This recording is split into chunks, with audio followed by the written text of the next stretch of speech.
Hi, Bindu. Thank you for joining us today.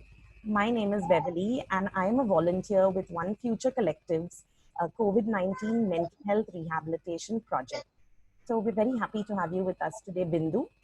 For those of you tuning into this show, Bindu is a professor based in Hyderabad. She has been working with an organization called Lit by Humanity and other NGOs too, and she will be talking to us about her experiences during the pandemic. Bindu, please tell us something more about yourself. Thank you so much for this very initiative, and I appreciate the entire team for coming up with this setup. And I'm very glad. I would like to share my experiences. In fact, I'm Bindu. I'm based out of Hyderabad. I'm working as an assistant professor of English, and I have like more than 45 years of experience in teaching. So, talking about COVID relief activities, words cannot match with experiences that I have faced. Indeed, it was a terrible experience, but it was a great learning too. What I would like to say is, basically, I run an organization with my core team members and number of volunteers.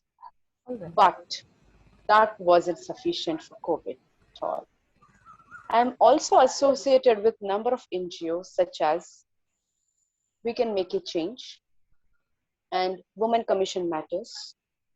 And there are a couple of other NGOs too, such as Environment, Women Activity, so on and so forth. So this is all about me in short. All right, all right. Bindu, we'd love to know more about Lit by Humanity. Can you tell us a bit more about that organization? Sure. This organization, I basically started it on my own. I was the only one. In 2015, when I was a student, I came across a visually impaired girl in the university when I was a student.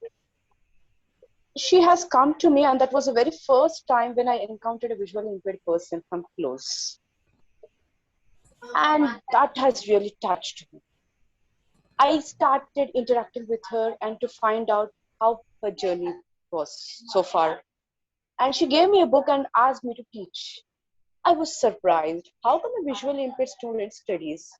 Then my journey started. It's been almost 6 years now. Then it went on. I thought she was the only girl in the university. But when I went into the hostel, I came across 30 to 40 visually impaired girls. Okay. Then it had become my daily routine. Going to college, then meeting visually impaired girls in the hostel every day, talking to them, finding out their problems, recording books for them, writing exams, taking them to the hospital, visual assistance. Whatever was possible with me, I was just going in the flow.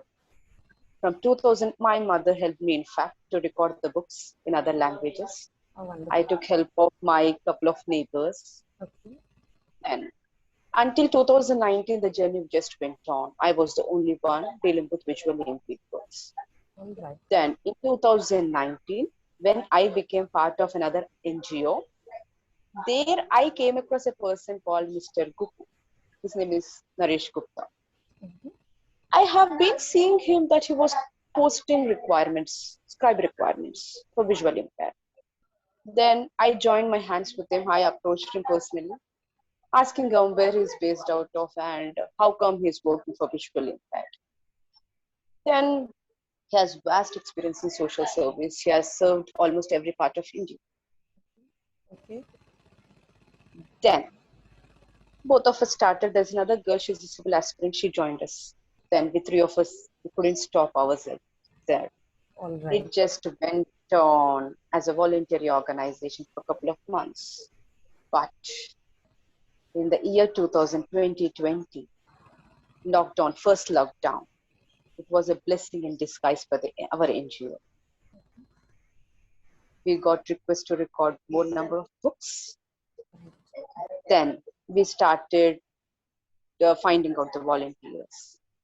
We had 20 volunteers, but in lockdown we got 2,500 volunteers across India and around the globe.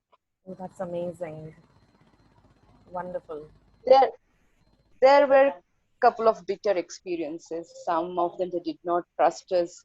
We three of us are into different professions. She's a civil aspirant, I'm into teaching, and Mr. Naresh Gupta is into service. People thought that we are making business out of recordings and all. Then we decided that when we go like this, people don't believe us. That's how we thought, we gave it a thought and made it an organization and named it as Lit by Human. Okay, so when was this named Lit by Humanity officially? This was April 2020. Earlier, we worked as voluntary organization. Right, right. Okay, okay. And so, since the lockdown last year, you already had a personal connect with many of the visually impaired people you were already working with. So, has there been? Can you describe the work you've perhaps been doing with them during the pandemic? Sure. Basically, we started helping visually impaired students in terms of providing scribes, more than 500 scribe requirements that we could fulfill so far. They were able to fulfill. Then providing audio recordings of almost UPSC syllabus we have recorded, and all the academic books, intermediate, graduation, so on and so forth. And providing visual assistance to them, picking them from the hostel, taking to the hospital for the checkup, and dropping them at the railway station, whatever is required. And we also support them in terms of sponsorship, educational requirements, whatever is. Then our activities got expanded. We got members who are actively into blood donations, and some of them they are into animal rescue, fulfilling animal requirements. Mobile gadgets for a cause. We have distributed almost 30 to 40 gadgets so far. And that groceries requirement, fulfilling groceries requirement for underprivileged people. And creating awareness on sign language session. I have learned sign language basics, I can sign, and we have taught. So like that, there are n number of initiatives, more than 10 initiatives that we work on.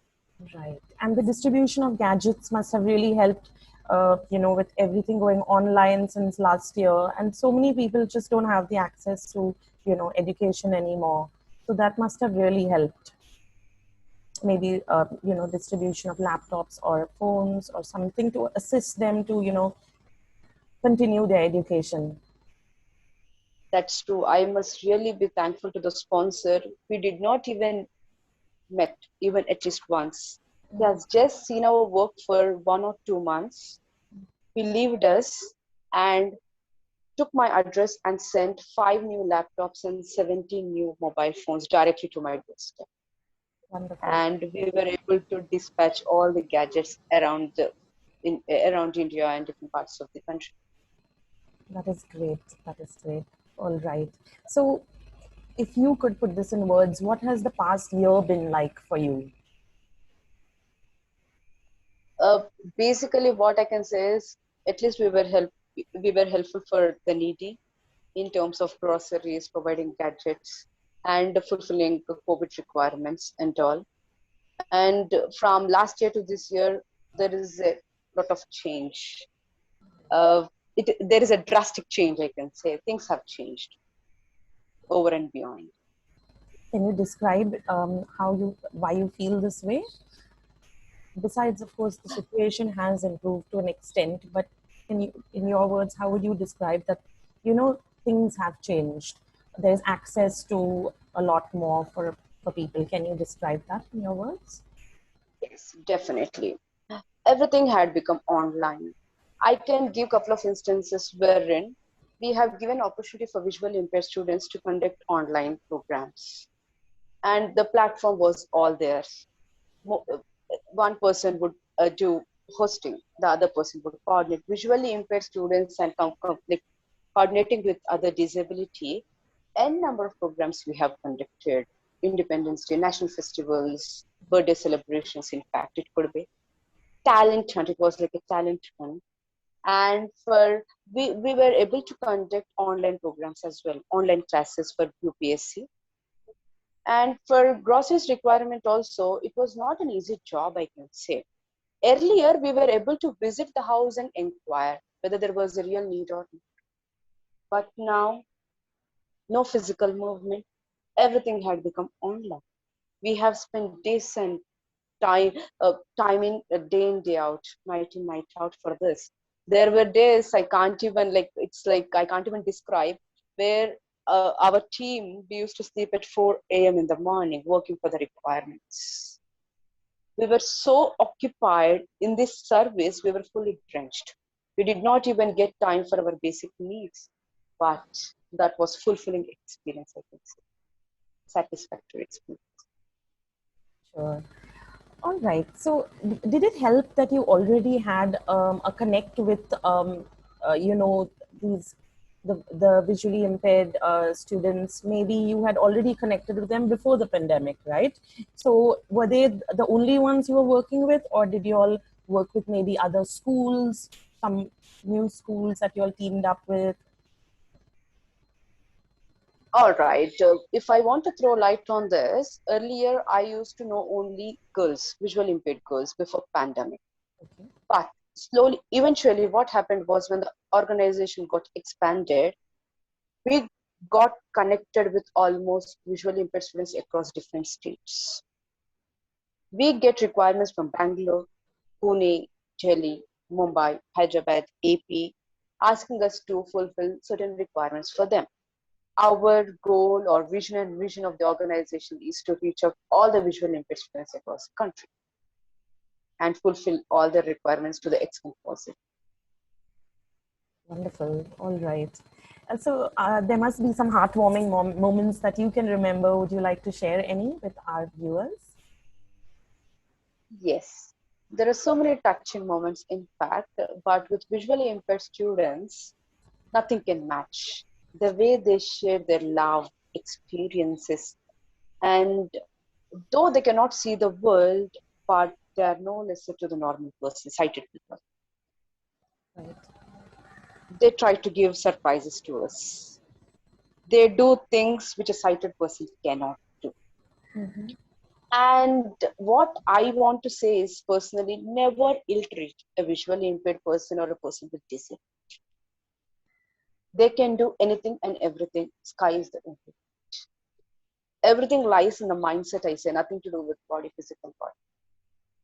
If a person has a strong determination, anything and everything can be achieved.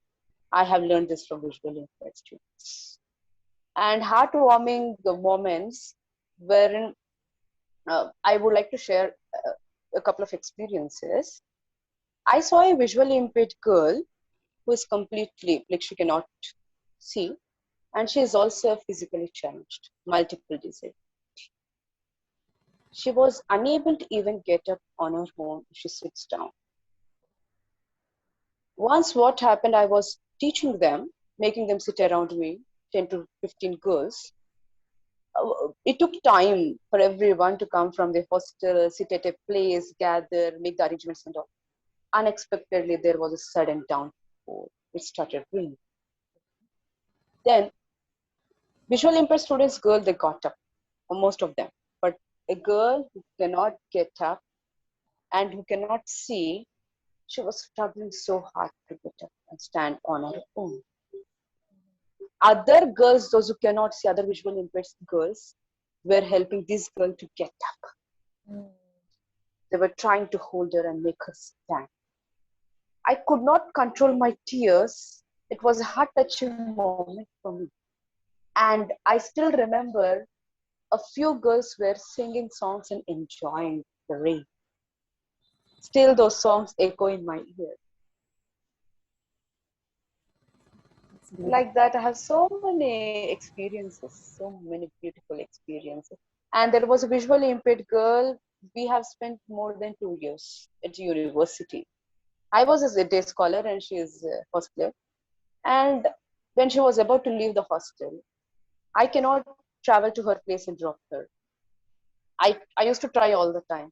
I made her sit in the train in that physically challenged compartment, disabled compartment.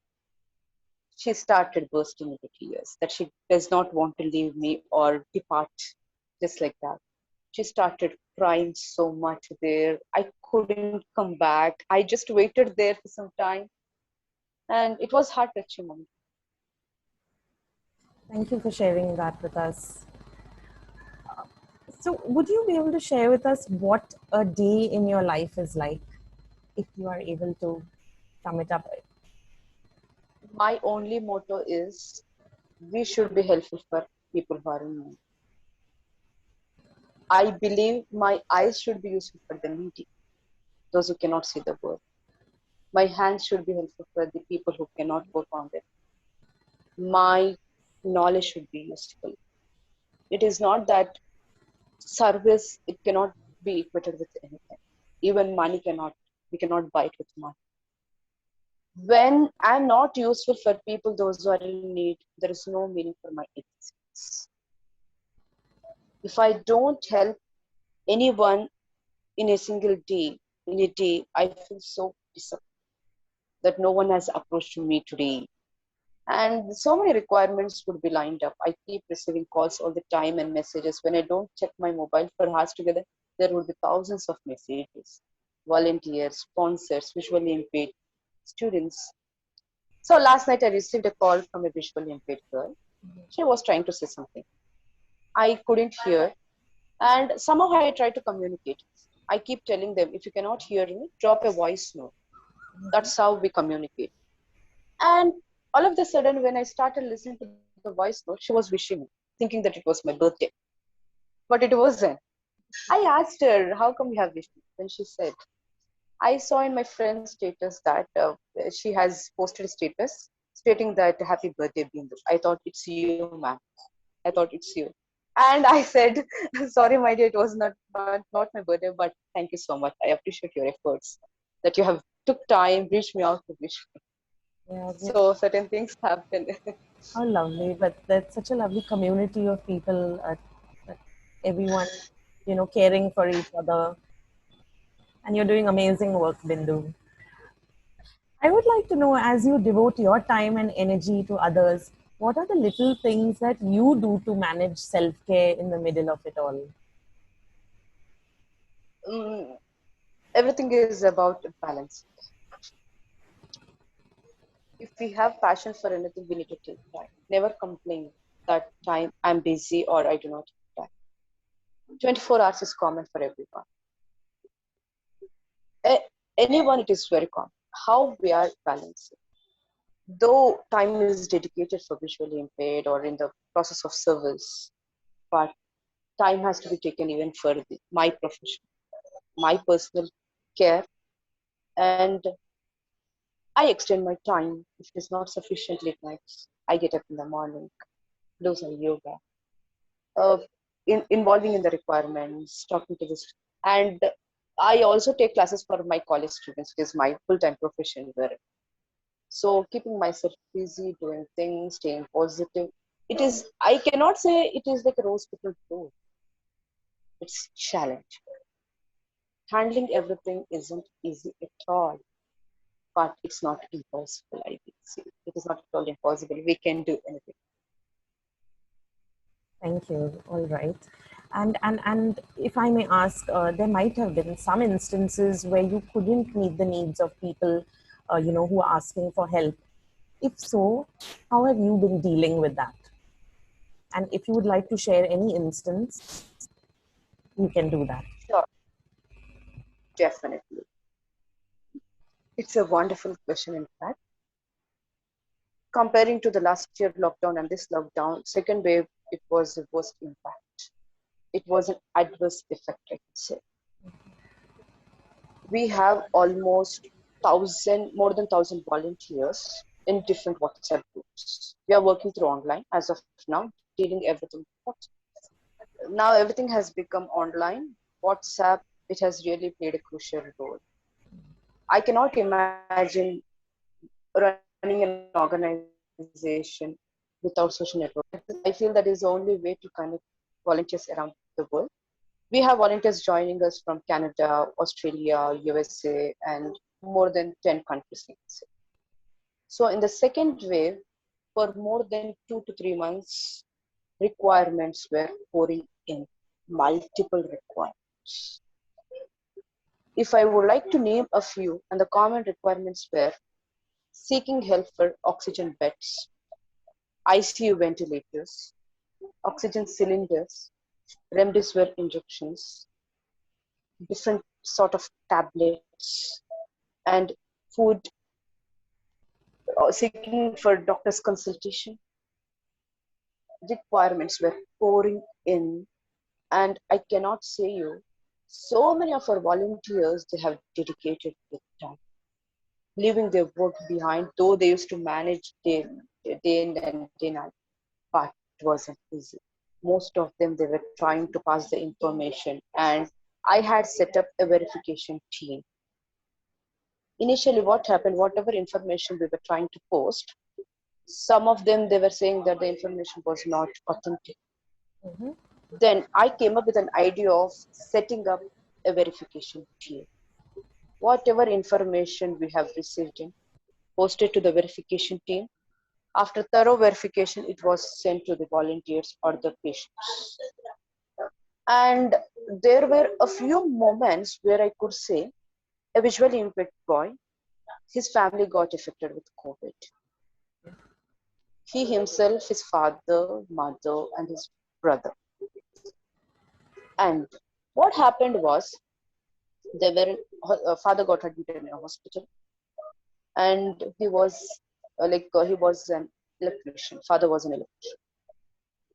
They were trying so hard to get a bed in the hospital, and financial crisis was a major problem. It was a major crunch on the family, and it was a very tough task for them to manage finance. Main important aspects, I would like to list out a few important aspects. Those who had money somehow managed.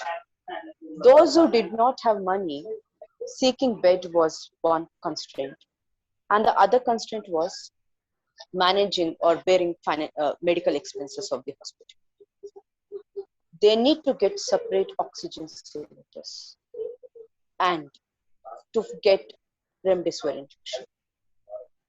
The actual price of remdesivir was 3,000 to 4,000 MRP. What I inquired and I researched, but they should give at least 6 vials to the patient. One shot, they got it for 75,000 or 1 lakh and more than 1 lakh. Black market, entire black. Yes, that's terrible.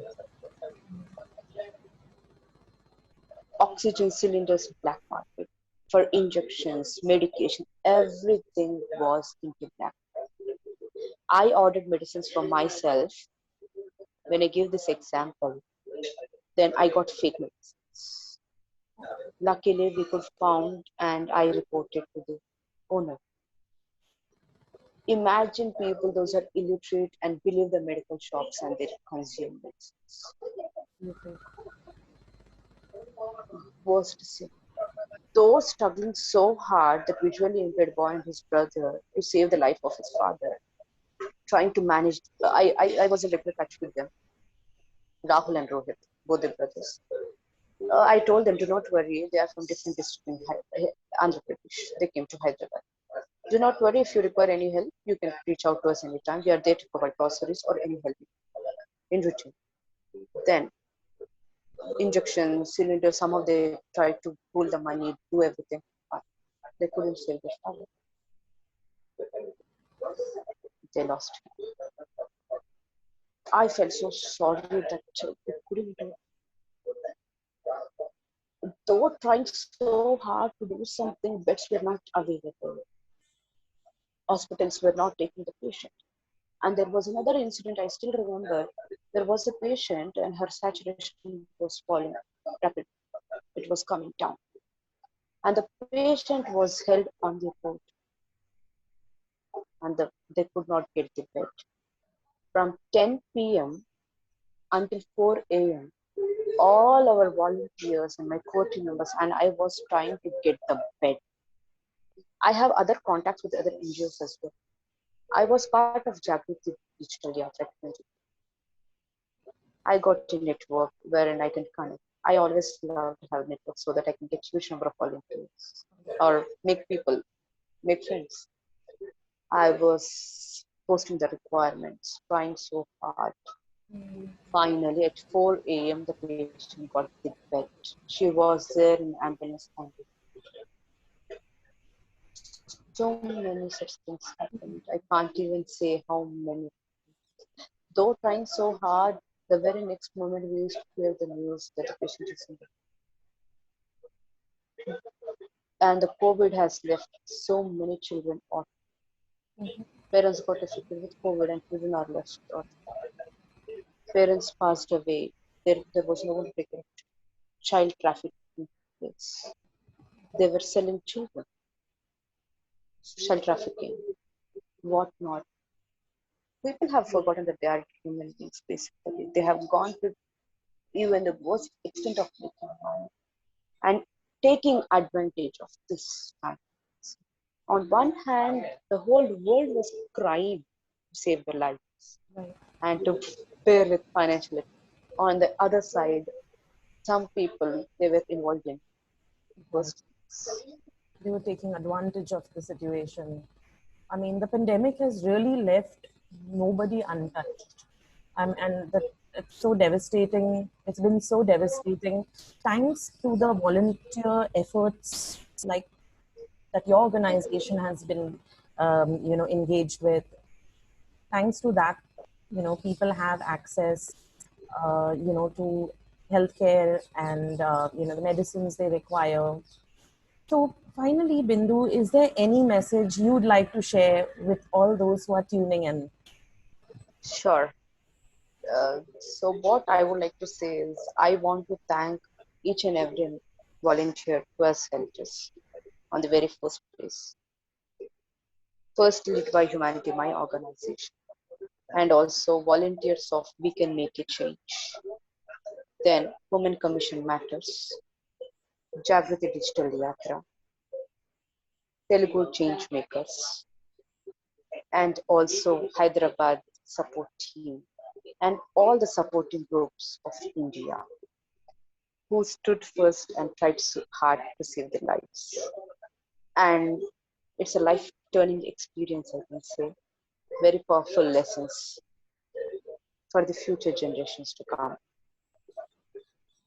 Never be selfish. We never know what may happen tomorrow. Life is short. Involve yourself into service. There is nothing great than this, I can say, in this world.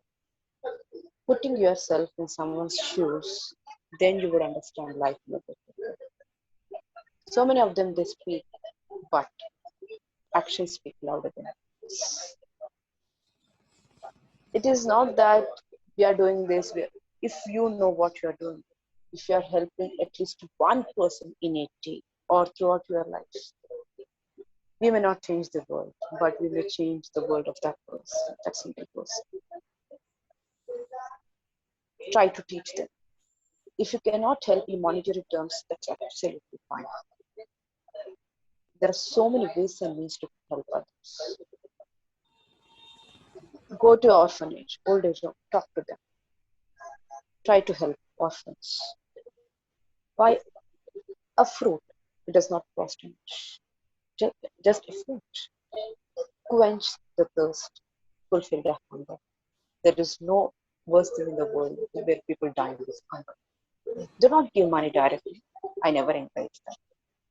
Try to give in terms of a kindness, distribute things.